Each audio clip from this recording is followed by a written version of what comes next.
Para tratar desses elementos da narrativa, eu vou recorrer a uma crônica do escritor Luiz Fernando Veríssimo, intitulada A Aliança. Nessa crônica, o protagonista, que é um cidadão de classe média, que tem por volta de 40 anos, que volta todo dia para casa depois do trabalho no mesmo horário, segundo o próprio narrador, volta com fidelidade rotineira para sua casa, passa por um infortúnio, passa por uma situação difícil. O pneu do carro dele fura, já é noite, está chovendo. Ele para trocar o pneu do carro e perde a aliança. É o que a gente vê nesse trecho que segue. Conseguiu fazer o macaco funcionar, porque o pneu do carro havia furado, ergueu o carro, trocou o pneu e já estava fechando o porta-malas quando a sua aliança escorregou pelo dedo sujo de óleo e caiu no chão. Ele deu um passo para pegar a aliança do asfalto, mas sem querer a chutou. A aliança bateu na roda de um carro que passava e voou para um bueiro, onde desapareceu diante dos seus olhos, nos quais ele custou acreditar. Limpou as mãos o melhor que pôde, entrou no carro e seguiu para casa. Começou a pensar no que diria para a mulher. Imaginou a cena.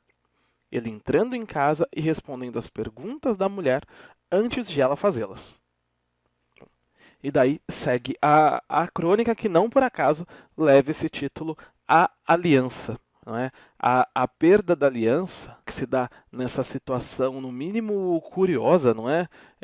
A aliança cai do dedo sujo de óleo, sem querer ele chuta a aliança cai no bueiro, enfim, é a partir daí que a coisa toda se desenrola. Bom, pensando nos elementos que nós já conseguimos aqui identificar desse texto narrativo, o primeiro são os personagens, embora nesse trecho só tenha aparecido explicitamente um deles. Nesse nosso caso aqui, os personagens são esse protagonista, um homem lá dos seus 40 anos, que estava voltando para casa, como sempre fazia, e perdeu sua aliança nessa situação inusitada, não é? Além desse personagem, a sua esposa também é mencionada, uma vez que há aliança, se pressupõe, essa mulher que estava cuidando da casa, cuidando do lar, esperando que ele retornasse. Bom, o fato de ambos serem indivíduos da classe média brasileira que levam uma vida um tanto quanto baseada numa rotina, que seguem valores tradicionais, isso tudo é importante para a narrativa fazer sentido. Porque, veja, se fosse um casal hippie, não faria nenhum sentido que a perda da aliança fosse um drama. Na nossa cultura, a aliança indica uma união estável, que faz pressupor uma união de exclusividade romântica, em que se prega a fidelidade. O perder a aliança nesse universo é problemático. É de se imaginar que a esposa vai questionar o marido em que circunstâncias essa aliança sumiu, em que circunstâncias ele perdeu essa aliança. Porque a história que você vê aqui é muito pouco crível, né? A história de que a aliança desapareceu num bueiro porque escorregou pelo dedo sujo de óleo e depois, sem querer, foi chutada por esse mesmo personagem, isso tudo é um pouco difícil de se crer. E para que isso seja um problema, de fato, para que a perda da aliança precise de uma justificativa um pouco mais crível que essa, os personagens deveriam dar valor a esse símbolo. Então, a escolha desses personagens que fazem parte da classe média mais tradicional brasileira não é aleatória. Além dos personagens, também aqui já se destaca a importância do espaço em que se dão os acontecimentos. Espaço, inclusive, que é elemento importante para caracterizar até mesmo os personagens. Veja que o espaço do marido nessa narrativa é o escritório, depois a rua. O espaço da sua esposa é o espaço doméstico, é a casa. Esses diferentes espaços ajudam a caracterizar esses personagens como parte de uma classe média mais tradicional, uma classe média em que o homem sairia para trabalhar e a esposa cuidaria dos afazeres domésticos.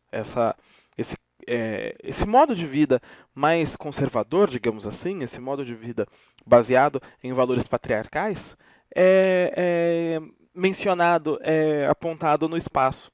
Fora isso, o espaço em que a aliança desaparece não poderia ser mais bem escolhido.